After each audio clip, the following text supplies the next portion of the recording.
नमस्कार मित्रांनो, आजच्या या भागामध्ये आपण प्लेटोची जी आयडियल स्टेट आहे ना, आदर्श राज्याची संकल्पना याचा विचार करणार आहोत। आता प्लेटोने आदर्श राज्याविषयीची जी कल्पना आहे ती कोणत्या ग्रंथात मांडली आहे? येस, बरोबर आहे, दी रिपब्लिक या ग्रंथात मांडली। कारण त्या काळामध्ये आपण बघितलं होतं की प्राचीन ग्रीक नगर राज्यामध्ये पसरलेली अराजकता, कारण त्यांच्या गुरूंना झालेली शिक्षा, मग सर्वत्र पसरलेली अराजकता, चाललेला मनमानी कारभार हा प्लेटोने पाहिला आणि मग त्यांच्या विचारामध्ये सारखं सुरू होतं की आदर्श राज्य निर्माण करणं गरजेचं आहे। कारण सर्वत्र अराजकता आहे, प्रत्येक व्यक्ती स्वार्थी झालेला आहे, भ्रष्ट झालेला आहे आणि ही अराजकता जर नष्ट करायची असेल तर त्यावर एकच पर्याय आहे, तो म्हणजे आदर्श राज्य निर्माण करणं। मग आदर्श राज्य निर्माण करणं का आवश्यक होतं? कारण समाजातल्या लोकांचं कल्याण त्यांना अपेक्षित होतं, म्हणून व्यक्तीला चांगलं जीवन जगता आलं पाहिजे आणि चांगलं जीवन जगण्यासाठी आदर्श राज्य हे आवश्यक आहे। म्हणून जोपर्यंत आदर्श राज्य निर्माण होणार नाही मित्रांनो, तोपर्यंत व्यक्ती चांगलं जीवन जगू शकेल का? तर प्लेटोच्या मते नाही। आणि म्हणून प्लेटो म्हणतो की लोकांना चांगलं जीवन जगता यावं यासाठी आदर्श राज्य स्थापन करणं अत्यंत आवश्यक आहे। मग आदर्श राज्याचं चित्र सुद्धा प्लेटोने रंगवलंय की कशा प्रकारचं आदर्श राज्य पाहिजे। पण हे आदर्श राज्याचं चित्र रंगवताना प्लेटोने प्रत्यक्ष वास्तवाचा विचार ठेवलेला नाही हे आपल्या लक्षात येईल, म्हणजे व्यवहाराकडे त्यांचं थोडंसं दुर्लक्ष झालेलं। मग त्यांच्या मते आदर्श राज्य म्हणजे ग्रीकमध्ये निर्माण झालेली जी वाईट अवस्था आहे ना, किंवा ज्या ज्या गोष्टी वाईट निर्माण झालेल्या आहेत त्याचं निराकरण आपल्याला करायचं आहे आणि हा निराकरण करण्याचा प्रयत्न प्लेटोने त्याच्या आदर्श राज्यामध्ये केलेला आहे। म्हणून प्लेटोचं असं मत होतं की आदर्श राज्य तेव्हा स्थापन होऊ शकेल जेव्हा आदर्श राज्य हे तत्वज्ञानी व्यक्तींच्या हाती असेल, आणि म्हणून आदर्श राज्य हे तत्वज्ञानी व्यक्तींच्या हातीच असलं पाहिजे अशा प्रकारचा अट्टाहास आपण पाहतो प्लेटोने त्या ठिकाणी केलेला आहे। म्हणजे जोपर्यंत तत्वज्ञानी राजा हा राज्य करणार नाही ना, तोपर्यंत राज्याचं कल्याण होणार नाही अशा प्रकारचा भाव या ठिकाणी प्लेटोने त्याच्या आदर्श राज्याच्या कल्पनेमध्ये व्यक्त केलेला आहे। मित्रांनो, प्लेटोच्या शब्दात सांगायचं झालं तर राज्य म्हणजे काय माहितीये? ते व्यक्तीचं विशाल रूप आहे आणि जशा पद्धतीने व्यक्ती निर्माण होतात, त्यांचं कार्य चालतं, तशाच पद्धतीने समाज बनत जातो। म्हणजे समाजाच्या गरजा भागवण्यासाठी 3 वर्ग असतात हे आपण बघितलं की प्लेटोच्या मध्ये समाजामध्ये 3 वर्ग असतील, कारण 3 प्रकारच्या गरजा आहे। मग पहिला वर्ग त्याने कोणता सांगितला? राज्यकर्त्यांचा वर्ग, दुसरा संरक्षकांचा किंवा त्याला आपण सैनिकी वर्ग म्हटला, आणि तिसरा आहे उत्पादकांचा वर्ग। आता या 3 वर्गाच्या माध्यमातून राज्याचं संवर्धन होत असतं अशा प्रकारचा विचार प्लेटोने मांडला। कारण मग त्याची मानवाच्या शरीराशी तुलना केली, कारण सेंद्रिय सिद्धांत या ठिकाणी प्लेटोने मांडलाय। मग मानवाच्या शरीरामध्ये ज्या पद्धतीने आपण पाहतो पोट आहे, मग हे पोट म्हणा किंवा छाती म्हणा किंवा मेंदू, या 3 बाबींचा विचार प्लेटोने केला।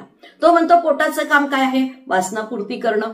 दुसरं आपण पाहतो छातीचं काम आहे संरक्षणाचं, आणि कंट्रोलिंग पॉवर कुणाकडे? आपल्या मेंदूकडे, म्हणून नियंत्रणाचं काम मेंदू मार्फत होत असतं। त्याचप्रमाणे समाजातील हे सर्व वर्ग जे आहेत ना, हे राज्याची कार्य करत असतात। म्हणून व्यक्तीच्या 3 शरीराच्या भागाप्रमाणे व्यक्तीप्रमाणेच राज्य काम करतं अशा प्रकारचा विचार प्लेटोने मांडला। जसं आपण पाहिलं, पोट काय करणार आहे? वासनापूर्तीचं काम करणार। छातीचं काम काय आहे? संरक्षक। आणि तिसरी आहे या ठिकाणी आपण पाहतो बुद्धीचं काम, मेंदूचं काम काय आहे? त्या ठिकाणी नियंत्रण ठेवणं। आणि अशा प्रकारे ज्याप्रमाणे शरीराचं काम चालतं त्याचप्रमाणे राज्याचं सुद्धा काम चालतंय। म्हणून समाजातील हे 3 वर्ग जे आहेत ना, हे राज्याचे कार्य करत असतात। मग आदर्श नागरिक निर्माण करणं हे राज्याचं मुख्य काम असेल, कारण आदर्श राज्य निर्माण करायचं असेल तर नागरिक सुद्धा आदर्श पाहिजे, आणि आदर्श राज्यामध्येच मनुष्य खऱ्या अर्थाने चांगलं जीवन जगू शकेल। माणसाच्या गरजा कुठे पूर्ण होणार आहे? एका आदर्श राज्यामध्ये। आणि म्हणून आदर्श राज्य निर्माण करण्यासाठी त्याने सगळी उभारणी करण्याचा प्लॅन तयार केला। मग त्याच्यामध्ये आदर्श राज्य निर्माण कशाच्या आधारावर होणार? न्यायाच्या आधारावर। मग न्याय कशाला म्हटलं? की समाजामध्ये जे 3 वर्ग आहेत त्या 3ही वर्गांनी आपापलं काम करणं। मग हा न्याय करण्यासाठी किंवा मग ते 3 वर्ग कशाच्या आधारावर ठरवणार? त्यासाठी प्लेटोने शिक्षण विषयक योजना सांगितली।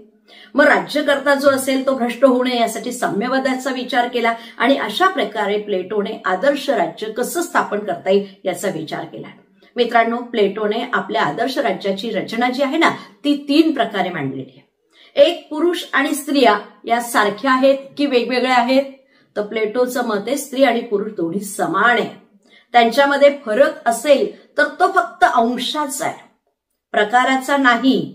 म्हणून त्यांना सुद्धा स्त्री आणि पुरुषांना कोणत्याही प्रकारे वेगळ्या शिक्षणाची तरतूद प्लेटोने केली आहे का?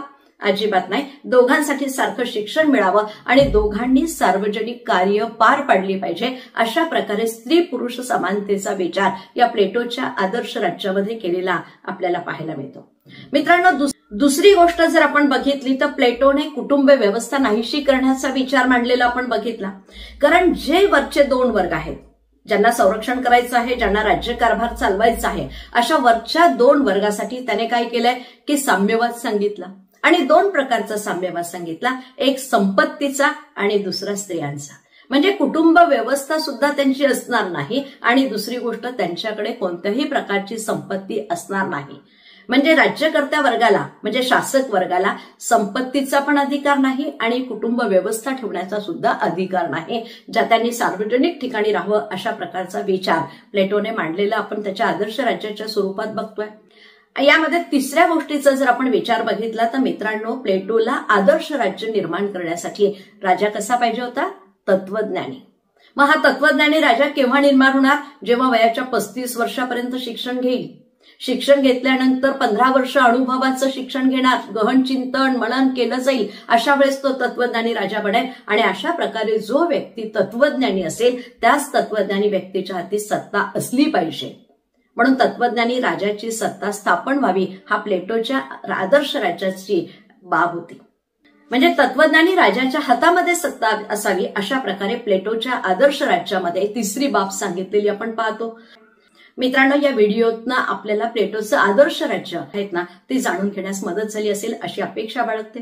व्हिडिओ आवडला असेल तर लाईक आणि शेअर करायला विसरू नका. अद्यापही आपण माझं चॅनल जर सबस्क्राईब केलं नसेल तर ते करून घ्या, जेणेकरून यापुढे मी जे काही व्हिडिओज टाकेल ना त्याचं नोटिफिकेशन प्रथमतः आपणास प्राप्त होण्यास मदत होईल. Okay, thank you.